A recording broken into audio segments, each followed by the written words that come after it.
and octroi has resulted in disbanding of checkposts at the state and city boundaries. At the same time, tax base of GST more than doubled, and the average monthly gross GST collection has almost doubled to 1.66 lakh crores this year. States too have benefited. States' SGST revenue, including compensation released to states in the post-GST period of 2017-18 to 2022-23, has achieved a buoyancy of 1.22. In contrast, the tax buoyancy of state revenues from subsumed taxes in the pre-GST four-year period of 2012-13 to 2015-16 was a mere 0.72. The biggest beneficiaries are consumers, as reduction in logistic cost and taxes have brought down prices of most goods and services. We have taken a number of steps in customs to facilitate international trade.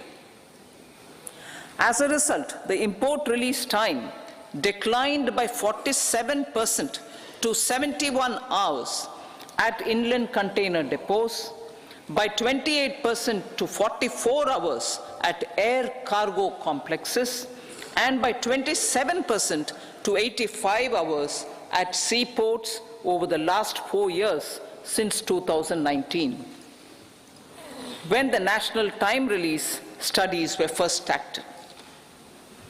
Tax proposals.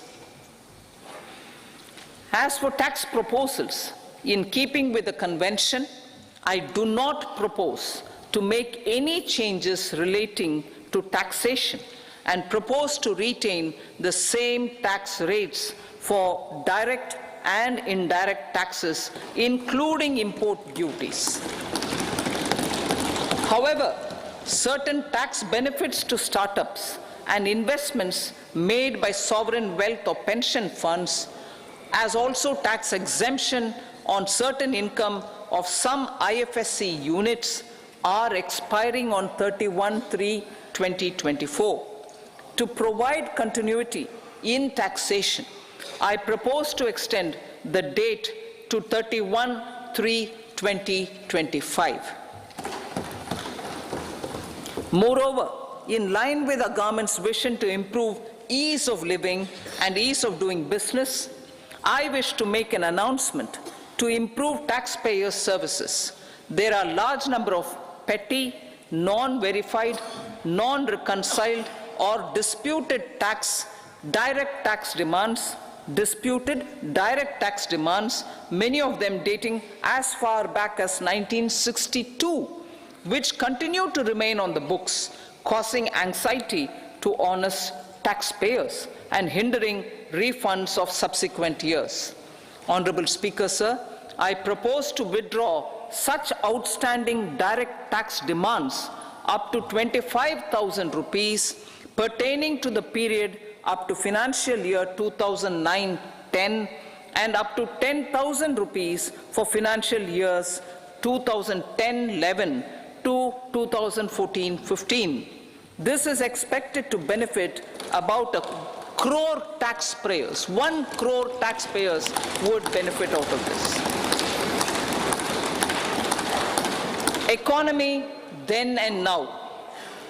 In 2014, when our government assumed the reins, the responsibility to mend the economy step by step and to put the governance systems in order was enormous.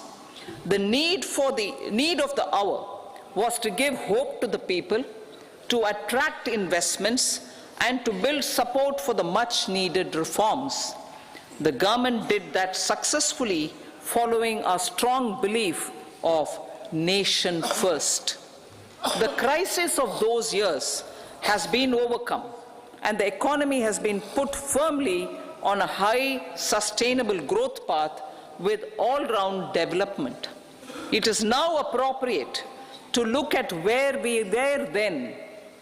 I repeat, it is now appropriate to look at where we were then till 2014 and where we are now only for the purpose of drawing lessons from the mismanagement of those years.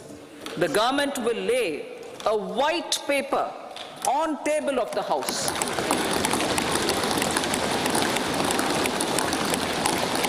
The exemplary track record of governance, development and performance, effective delivery and Jan Kalyan has given the government trust, confidence and blessings of the people to realize whatever it takes the goal of Vikasit Bharat with good intentions, true dedication and hard work in the coming years and decades. With this, Honorable Speaker, I commend the interim budget to this august House. Jai Hind.